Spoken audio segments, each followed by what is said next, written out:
get there, Brandon? Overachiever.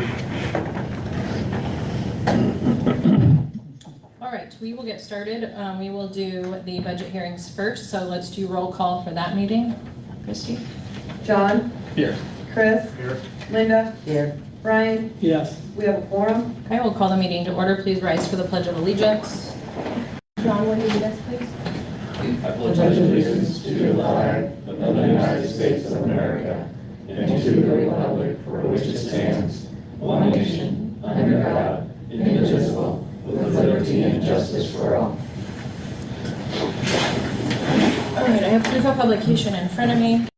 Now we need a motion to approve the agenda. So moved. Second. Vote, please. All in favor?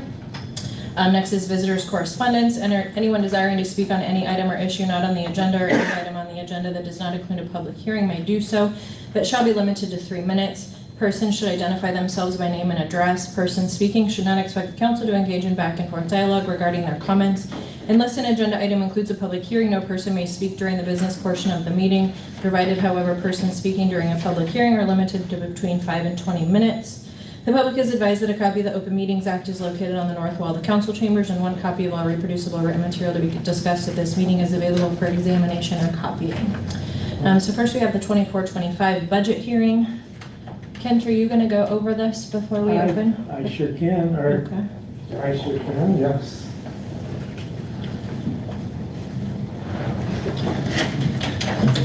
Yeah, I'm Kent Spiker. I'm a CPA in Fremont, partner with Erickson and Brooks, and I've helped the City of Valley with their budget for a number of years now. And this year I've done the same. Budgets get a little more challenging every now and then, especially when they change the rules every now and then. You have various limitations, whether it be a levy limit or it be a limit on restricted funds, or it be a limit on expenditures. I mean, budgets can have various limits. I put copies of the summaries over there on the table if anybody wants one to look at there. That's what I'll kind of go over. I've been through it with you guys, so you know the details of it. I just want to highlight a few things for the few members of the public that are here. If you look at that budget, and you look at our tax request, it's $2,250,000, which is quite an increase from last year. But when you look at our general fund, which consists of basically general fund, public works, public safety, culture and recreation, those are our governmental funds that we use tax dollars to support.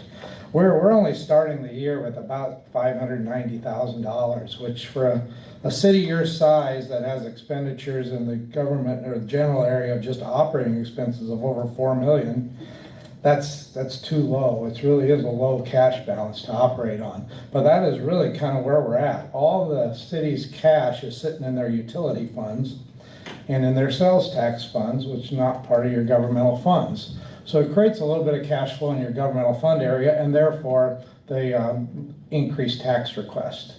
The other reason I know for the increased tax request is just what I was talking about, is legislation. LB 34, which just passed, which included where they're trying to give Nebraska property tax relief to the taxpayers and dealt with the Nebraska property tax credit and also with sales tax and those kind of issues.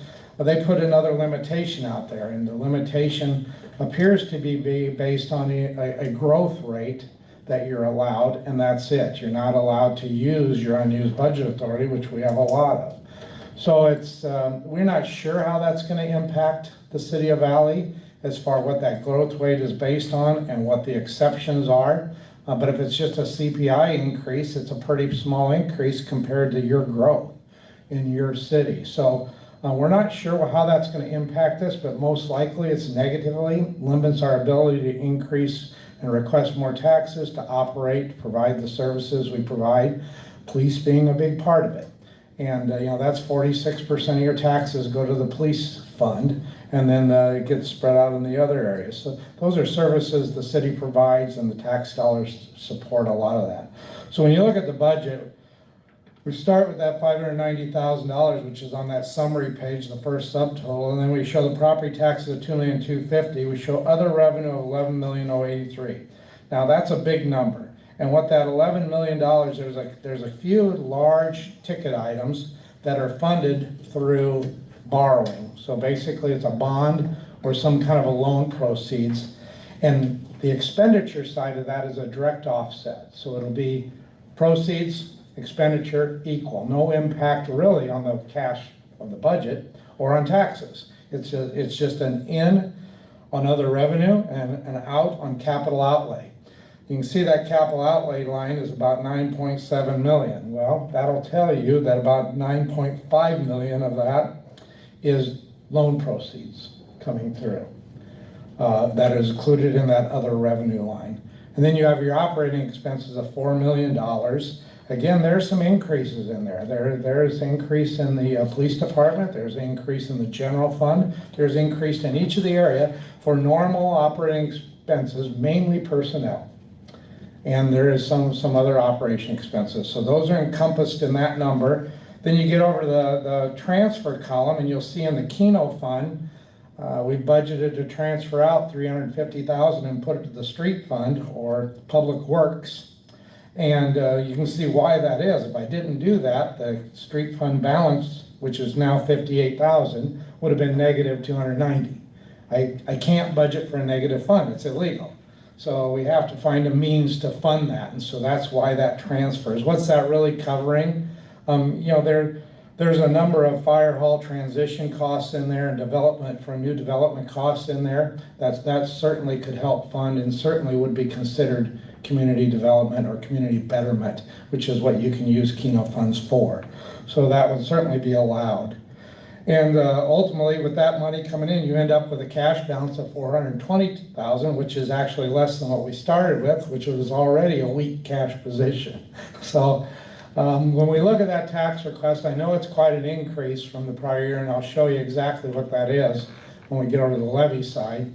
But it's, as you can see, it's needed just to provide the operating services we're talking about providing in a growing community.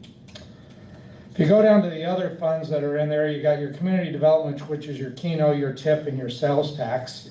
We already kind of talked about Keno. That $350,000 drains that account down to about $80,000. The TIF is kind of an in and out right now, and so we don't really get a use on that. As things come off a TIF, that'll certainly change, as we've seen in our experience already. And then you have your sales tax fund, which is restricted for water and sewer. Well, that's an issue because water and sewer doesn't need a lot of money. Now, sure, in the past, we've used it to retire to pay debt on water and sewer, and that certainly has helped and still does. But water and sewer is sufficient to really fund its own debt payments. So we have that $5 million sitting there and really not sure what we can use it for. So I proposed in this budget to use it to retire debt. You have two debts that you could actually probably retire. They haven't met the 5-year requirement, all of them, so you would have to do an early extinguishment, which you could do, and at least it saves that interest. It's not that I'm saying you have to do this, I'm just giving you the authority in your budget to do it if you so desire. It gives you that option without having to amend your budget.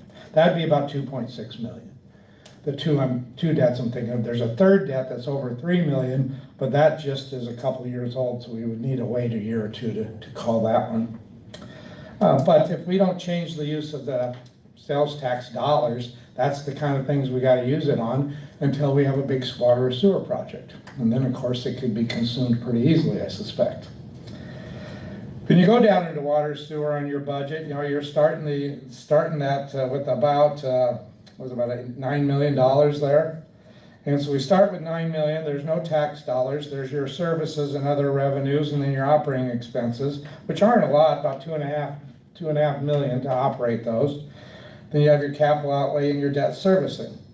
Really, inside those, there is a SRF project in there, which would be funded by an SRF loan, and so that was a fairly significant number in these totals.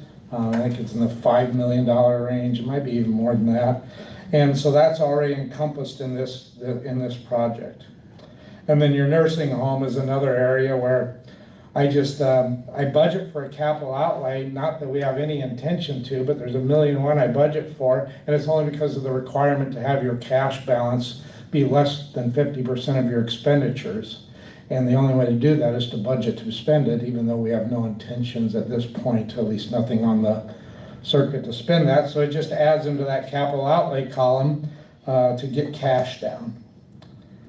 So that's kind of a recap of the budget. I can kind of go over one piece and then we can go into the levy part after we open that hearing. If you flip on the other side of that page is where I put the lid computation. And when you look at the lid computation, you know, our tax, you know, there's 2 restrictions on a city, and there's gonna be a third one now, but there's 2 right now.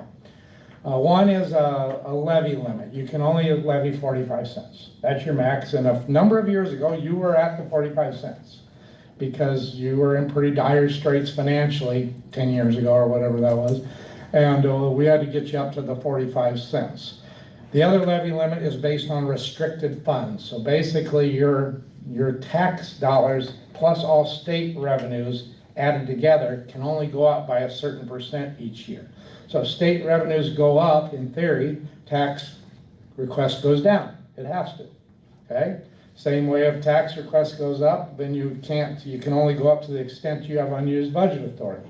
So that's why it's important to keep unused budget authority. It doesn't mean you have to use it. It's important to be there. And so that's way over on the right-hand side when we compute that, we take all the increases we're allowed. So we're allowed 2.5% automatically, we're allowed 1% by board vote, and we're now allowed another percentage based on if your real growth is greater than the 2.5%. You get that additional increase. And so we've taken all those. And then we look at the tax request and what we've done there, and we see that we have $600,000 of unused budget authority. So we've been a good steward of our unused budget authority. We've actually grown it over the last few years, and it's there if we would need it. Now, if a new cap comes on, that could eliminate the impact of an unused budget authority if all of a sudden the cap is on property taxes and you have no choice anyway. So we're not sure, again, how that's going to impact us, but it's out there. We know that. So currently, they also have these joint interlocal meetings, and you have to attend those if you exceed your real growth. Well, you guys have had tremendous real growth the last couple years, and it's really the properties coming off of TIF. The 15 years are up, so they come off and they've added tremendous value to your valuation. And therefore, your real growth, like this year, is 24.55%. I mean, it's big. It doesn't mean that you're limited to property taxes at all to that. You're not. You just have to attend the joint public meeting if you exceed it.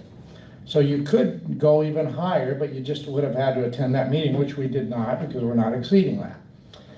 But we did increase the property taxes about $500,000 close to, which was about 23%. So there is a pretty increase. You had 24% real growth. We took 23% growth in property taxes. And that's where that $2,250,000 came from and how it got allocated out.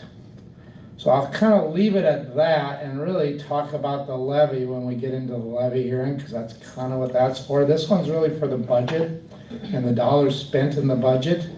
And so that's what I'll leave that at, and certainly I would try to answer questions if anybody has any. Anybody have questions for him? Okay, thank you. All right, and we'll open that public hearing for the budget hearing then. Is there any public or staff that would like to speak? Okay, we will close the public hearing. And then we will move on to the hearing to set the final tax request. So we will open that public hearing and then Ken. I'll speak to that also. So again, on that, on the sheets that I set out there, on the second half of those, give your levies. Okay, at a $2.2 million request and a valuation increase of quite a bit, you're up to $733 million. You divide that by the 2.2 and the levy becomes just under 31 cents, 30.9. A year ago, it was 25.46, so we are going up about 5 cents. And so that is a 21% increase in the levy, but it's still well under your real growth and the dollar request. And do remember that 25 cents has gotten down over the last few years. 5 years ago, we were over the 30 cents, I can guarantee you. So we're kind of getting back a little bit to that where we were, and a lot of that's just due to the growth. I can see that in the expenditure budget of just operating this, just to provide the services you provide, it's costing more. We need more people, we need more other costs involved, so it costs more. So that's what's happening with your general levy. It's going from 25.46 to 30.98. And that's a $55 increase per 100,000 if you kind of want to convert that to dollars, okay? If you go to the bond levy though, that has actually gone down. The request that we have is just slightly higher than a year ago to make the bond payments. But with the increased valuation, we're dropping that bond levy from 5.5 cents to 5.2. So we do have a almost 5% decrease in the bond levy, which is about, what is the figure, $3 per 100,000. So the net increase, those two, is a net of about $52 between the two. The one thing I do want to comment on is when you look at the very bottom of that sheet, you'll see value attributable to growth. And you had tremendous growth this year and last year. Last year was 64 million, this year is 77 million. But one thing I didn't note before is that your prior valuation was just under 700 million. New growth, not revaluation of property, was 77 million. So that's about $675 million, $775 million that your valuation should be if everybody's valuation stayed the same, right?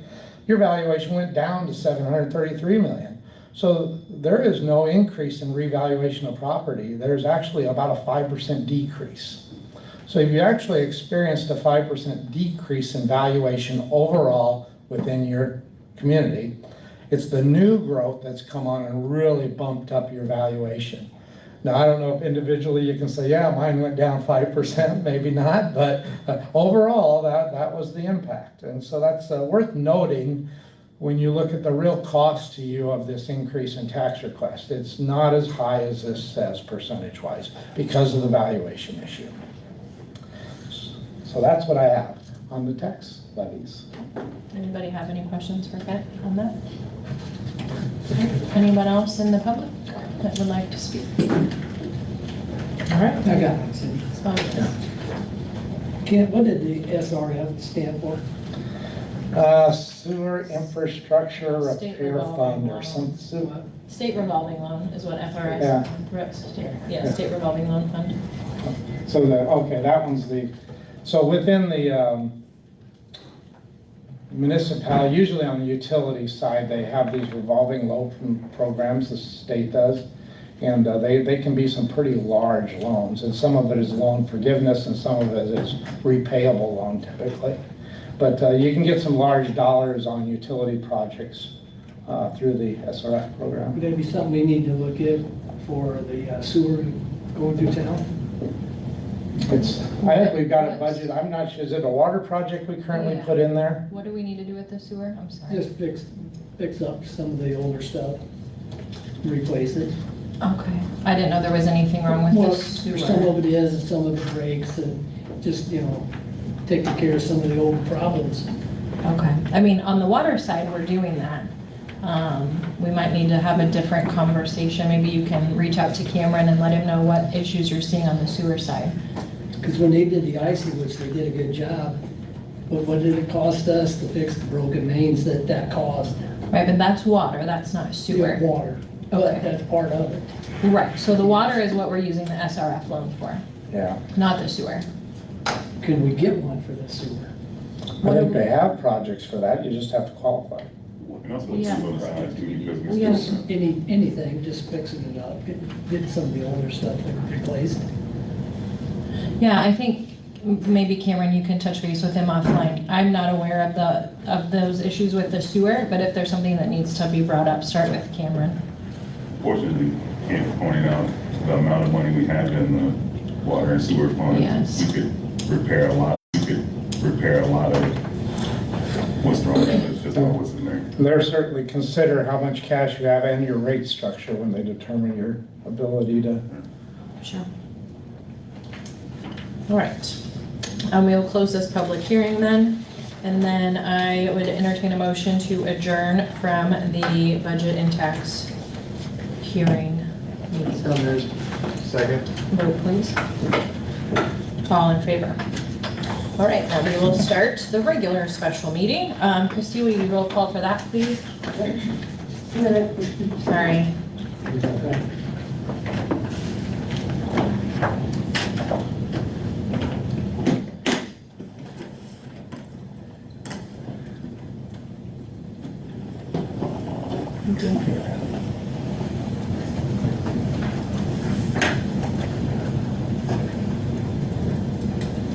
John, Here. Chris, Here. Linda, Here. Brian. Yes. Thank you. We have a quorum. Okay, we'll call this meeting to order. Please rise again for the Pledge of Allegiance. But Linda, will you lead us? Pledge allegiance To the flag of the United States of America and to the republic for which it stands, one nation, under God, indivisible, with liberty and justice for all. I feel like that should be like a sporting event if there's two. Do you do it the second time? For extra patriotic. Okay, this is following the agenda. All right, I have proof of publication in front of me. Visitors' correspondence. Anyone desiring to speak on any item or issue not on the agenda that does not include a public hearing may do so, but shall be limited to 3 minutes. Persons should identify themselves by name and address. Persons speaking should not expect the council to engage in back and forth dialogue regarding their comments. Unless an agenda item includes a public hearing, no person may speak during the business portion of the meeting, provided, however, the persons speaking during a public hearing are limited to between 5 and 20 minutes. The public is advised that a copy of the Open Meetings Act is located on the north wall of the council chambers. One copy of all reproducible written material to be discussed at this meeting is available for examination or copying. The next one for approval of the agenda, I would like to note that we added number 10 to the agenda just today, so within the last 24 hours, it's considered an emergency addition. Unfortunately, we missed getting that restricted fund increase. So I would entertain a motion to approve the agenda with the addition of item 10, which is the action to increase the total restricted funds authority by an additional 1%. So moved. Second. Vote, please. All in favor?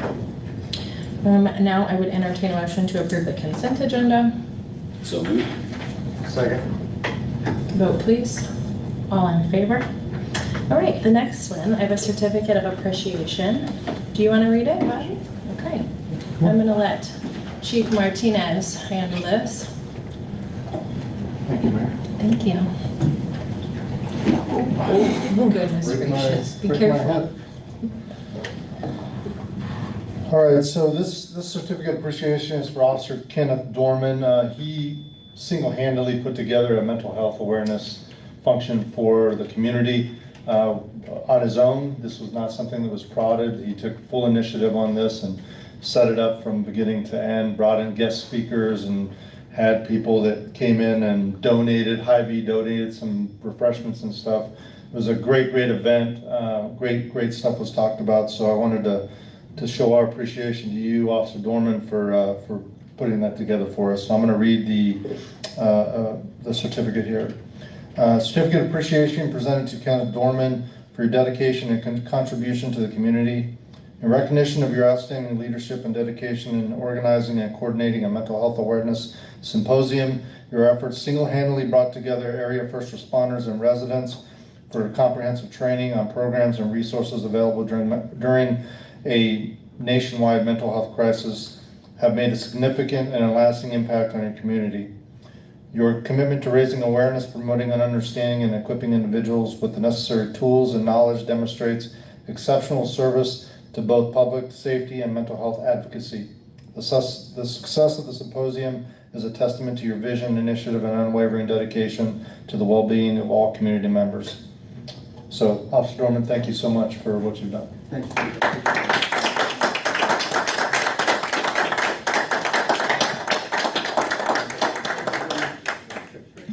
Thank you, Officer Dorman. You're welcome. Thank you. Do this the right way.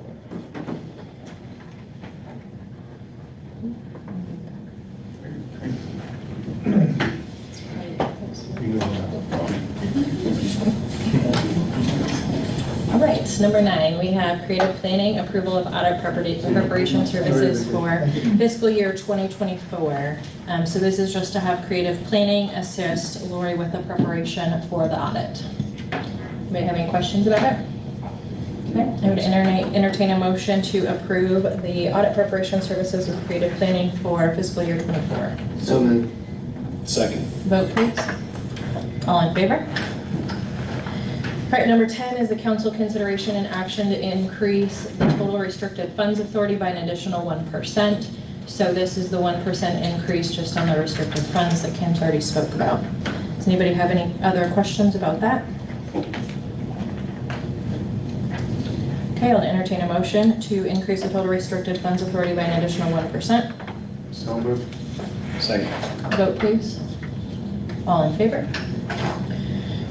All right, so number 11 is ordinance number 821, which is adopting the budget statement on the annual appropriation bill. Is there any other comments, questions, discussion about the budget?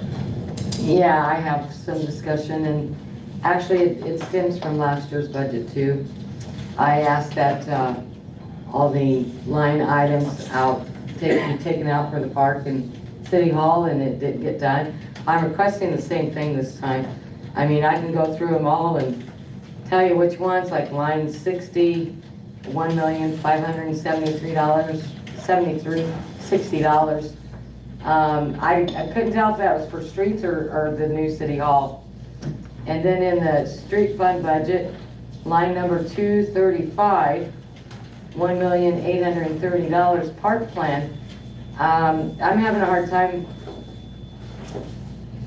when the park renovation is going to be coming out of the street fund. I guess I have a hard time with that one. And then the police fund budget, line 429 was $1 million, and behind it says bond.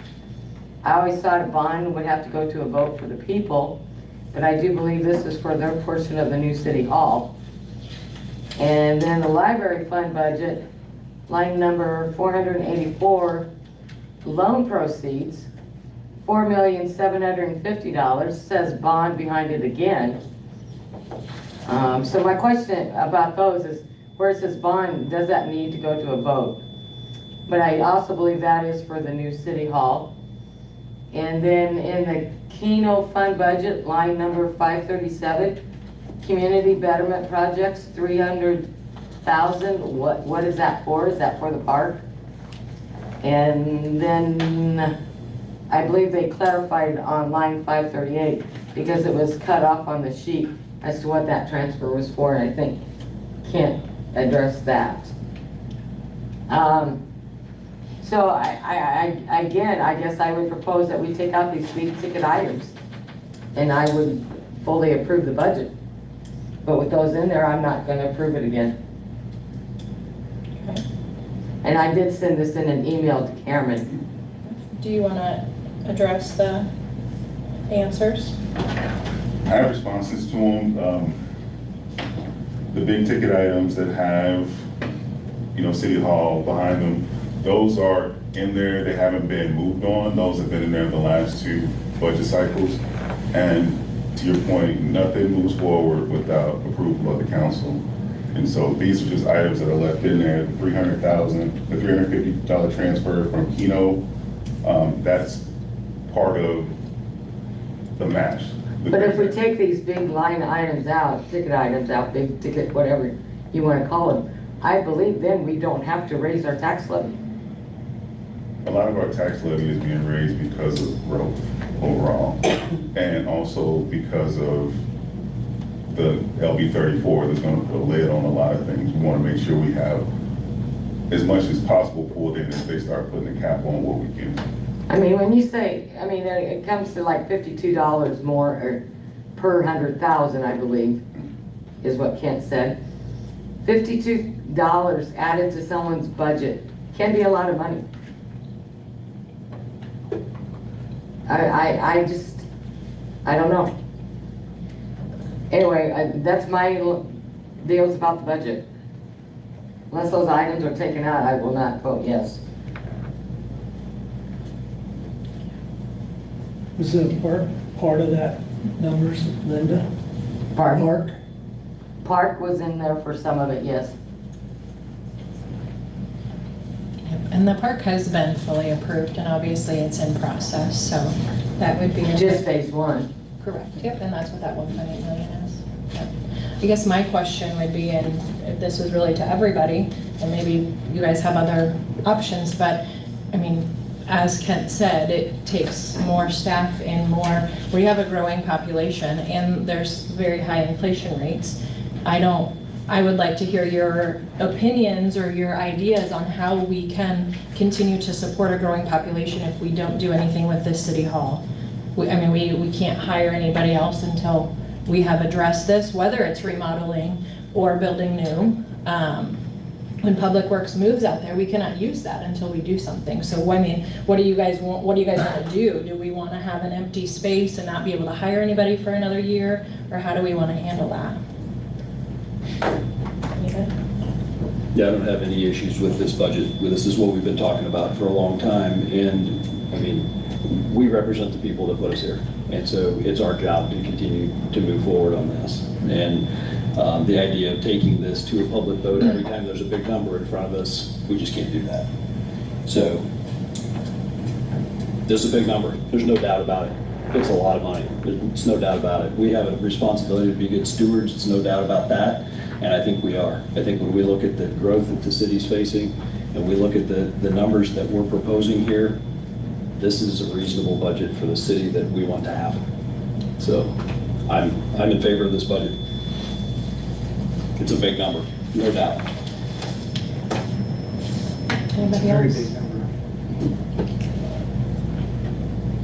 Are we gonna start going back to conversation on the city hall again though? this year? Yeah, we'll have to.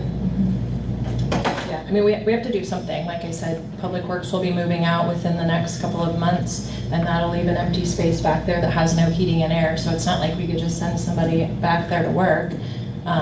It's just, I mean, it's fine for storing trucks in. And I just heard a little bit earlier that there might have been a snake on Doug's desk, and so y'all are lucky that, well, I mean, we're just already not evacuated. So just throw that out there. It's a good thing I was not here that day. Anyway, so, yeah, I mean, we have to do something. Otherwise, we'll have an empty space and no room, so. Any other discussion, questions? Okay, so I would entertain a motion to approve ordinance number 821 on the first reading. So moved. Second. Vote, please. 3 in favor, 1 against. We have a motion and a second on the table. Christy, will you read the short title of ordinance 821, please?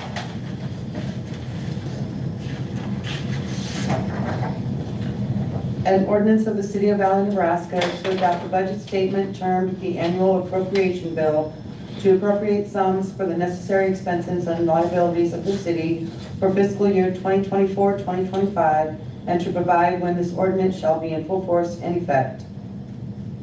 Thank you, Christy. Is there a desire to suspend the rules on the second and third readings and pass the ordinance on the first reading? So moved. Second. Vote, please.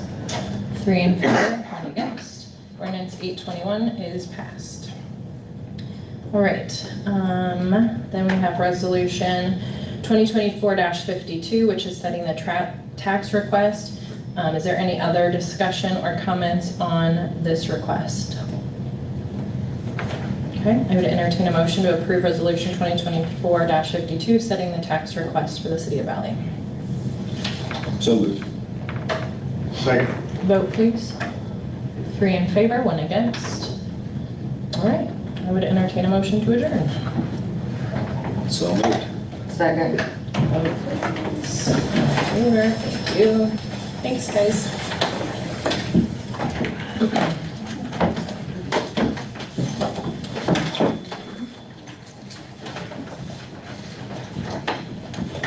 I realize it's a discussion meeting. This is on the first.